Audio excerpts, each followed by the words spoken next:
Yana bir milliy terma jamoamizning o'yinchisi Abbosbek Fayzullayev Seskadan ketishi mumkin. Ha do'stlar, Abbosbek Fayzullayev hozirda Angliyadan, ya'ni APLdan qiziqish bildirilmoqda. Wolverhampton Wolves jamoasi qiziqish bildirmoqda. Bo'rilar uni sotib olmoqchi.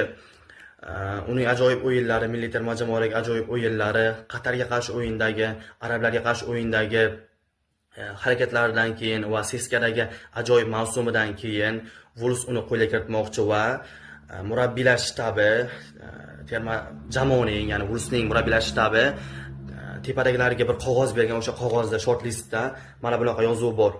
Fayzullayev degan yozuv bor va Fayzullayev asosiy o'yinchi sifatida ko'rilmoqda va uning atrofida markazni qurmoqchi jamoaning bosh murabbiyi. Ajoyib o'yinlar va ajoyib iqtidorli o'yinchimiz yana Angliyaga yo'l olishi mumkin. Abduqodir Husanovdan keyin Abbosbek Fayzullayev ham shu yil yozda transferlar bozorida Wolvesga ko'chib o'tishi mumkin.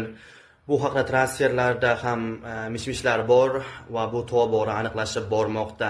Lekin qachonki Fabrizio Romano xabar bergandan keyin biz ishonamiz, ungacha esa xabarlarni shunchaki kuzatib boramiz va sizlar bilan bo'lishib turamiz. Do'stlar, shunaqa gaplar. Nasib qilgan bo'lsa yana bir o'yinchimiz Angliyaga ketadi va u yerda o'zini ko'rsata oladi. Futbol dunyosi hamda dunyo futbolidagi xabarlar hammasi bizda. Salomat bo'lasizlar.